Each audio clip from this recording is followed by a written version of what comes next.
Welcome back to DCeased, right here at Comicstorian. My name is Benny, and I traditionally bring you the narrations of your favorite comic books, video games, and movies. Today, DCeased is continuing with the Unkillables, a spin-off series of the DCeased universe.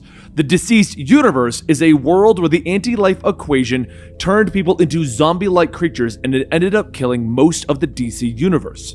Well, what about those survivors who stayed back when everyone left? The Unkillables is a 3-part series, and we'll be covering it right here at Comicstorian. So if you enjoyed this story and our presentation, consider subscribing to the channel, and don't forget to give this video a like if you want to avoid having the anti-life equation take over your body. The motorcycle slows to a stop, and Deathstroke looks up at the large house. He didn't like Kentucky, but $9 million is $9 million. Someone was burning down churches, and someone else didn't like it very much. Pulling free his sword, he walks calmly up the front door and he rings the doorbell with the tip of the deadly steel. This was day 1 of the anti-life virus being set forth onto the world. A 3rd-floor window shatters as a man sails through it, landing hard on the ground, his legs broken. Yet he still tries to run. Deathstroke pulls his pistol, killing the man with a single round to the head, finding it odd that he has seen people running, but not typically on shattered legs. The door behind him bursts open as people try to run away, so Deathstroke swings his blade, cutting one, and then he stops, because he realizes those people aren't running from him. He turns back to the house, hearing the first growls from within, and the zombies begin to rush him, so he moves inhumanly fast, his blade cutting through their soft flesh. He spins, firing his pistol as the sword swings, and as more zombies fall, Slade decides that it's time to renegotiate his contract. He pulls out his phone, ready to call up the individual who gave him the mission, and he stares at the red glow of the screen. Suddenly, like many others, he feels it inside of his mind and he drops to his knees, screaming and tearing at his face. This virus is sent across screens, and once you see it, you can't stop it. "It's in my face!" he screams out, and everything goes black. The blackness gives way to red, and Slade looks down at his hands around a man's throat as he pleads for his life. Suddenly, Slade is back to normal, and he looks around at the destruction all around him. The creatures are attacking the city. It is now day 2 of the anti-life virus. Meanwhile, deep beneath Wayne Manor, Jason Todd steps through the Batcave, calling out to Alfred or Bruce. He stops, pulling free, looking down at the puddle of blood that he stepped in. Oh no. He finds the bodies of Bruce Wayne, Dick Grayson, and Tim Drake, laying on the Batcave floor. "I thought you of all people," he whispers to himself, and a growling comes from deep within the cave. Jason turns, pulling free his pistols, but Ace the Bat Dog steps out of the shadows, still growling. Jason steps forward, letting the dog sniff him as he pulls him in for a hug. "I know, boy. Don't worry. I'm not going to leave them like this. It's okay," he tells him. Jason takes the time to bury all 3 members of the family that he finally lost for good. With that done, he looks over at the Batmobile. "He never did let me drive the car." He nods, moving towards it. "Car, show me the locations of the Bat family in Gotham other than me." The screen flashes, showing 8 members within the city. "How many heartbeats?" Jason asks. 2 appear, and Jason looks up, seeing Ace stare at him with his head to the side. "Well, are you getting in?" The dog leaps forward, jumping into the passenger seat. "Good dog." Jason pets him and the 2 speed out of the cave.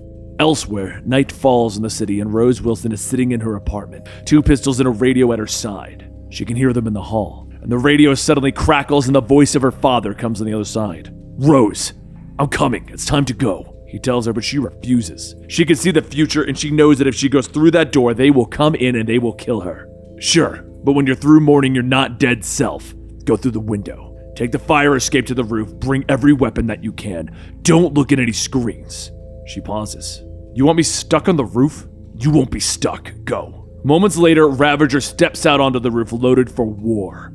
A ladder descends from a helicopter overhead, and Slade tells her to climb. He looks up, though, seeing a large shape flying towards him.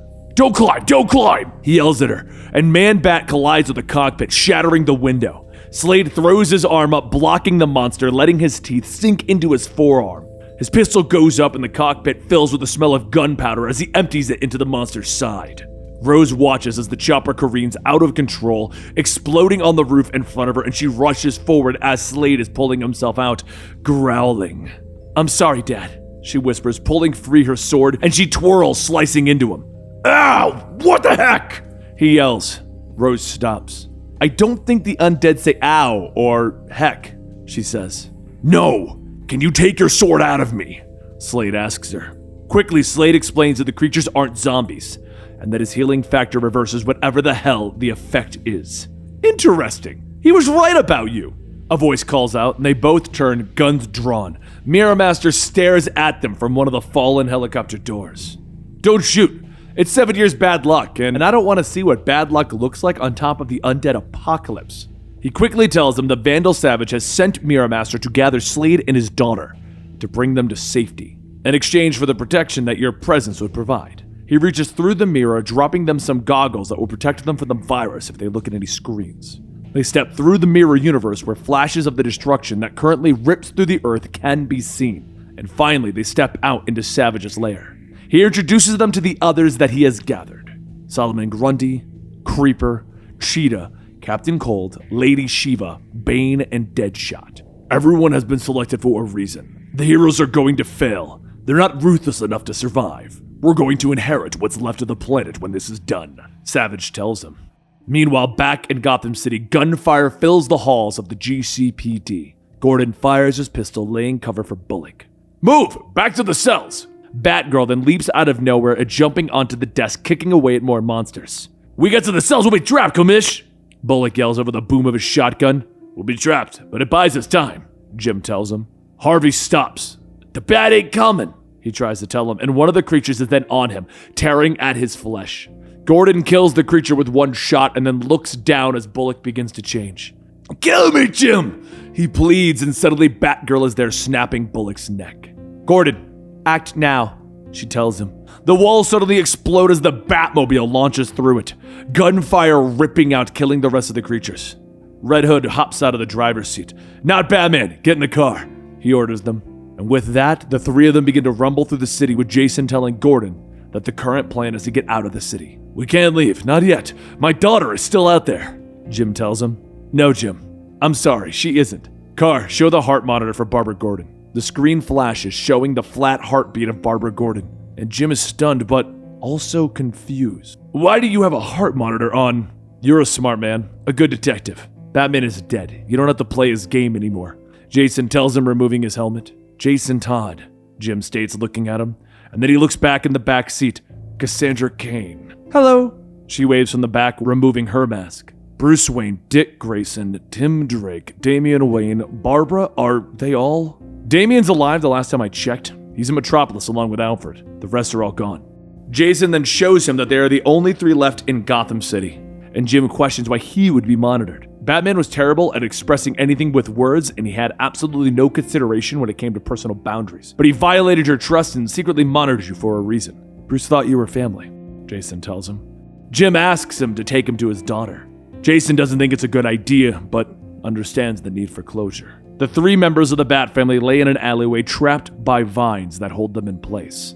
Jim cries as he looks at what remains of his daughter. More on later. Move now, Cassandra tells him, lifting him up, brushing away a tear. And a few feet away, Jason looks down at the corpse of the Joker. It should have been me. I should have been the one to kill you, he whispers, pulling out some zip ties, telling them that they can't leave just yet. And with that, the Batmobile is rumbling through the city with Joker's corpse tied to the front bumper.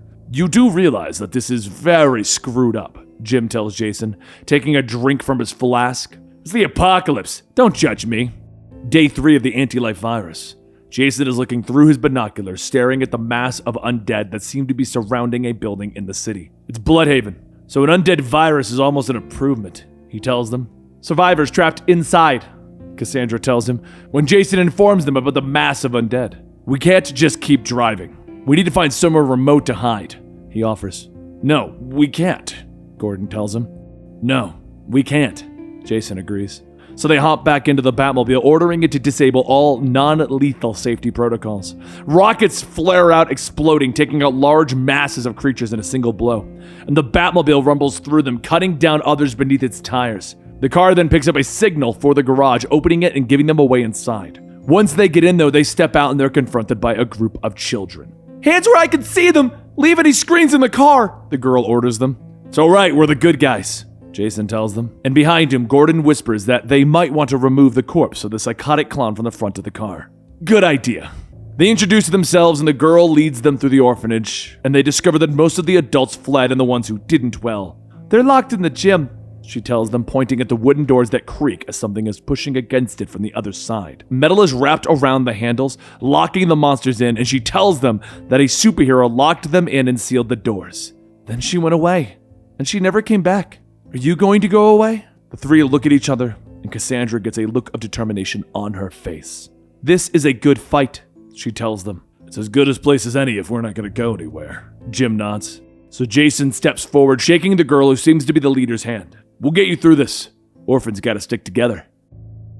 And that is the continuation of the DCeased storyline right here. If you want to know how we got to this point, I'll link you our full story and the playlist down below. That brings you the first 6 issues and the other spin-off one, which I don't remember the name of at the top of my head right now, but it features the People of Apocalypse. That's already come out as well, and you can watch that one already.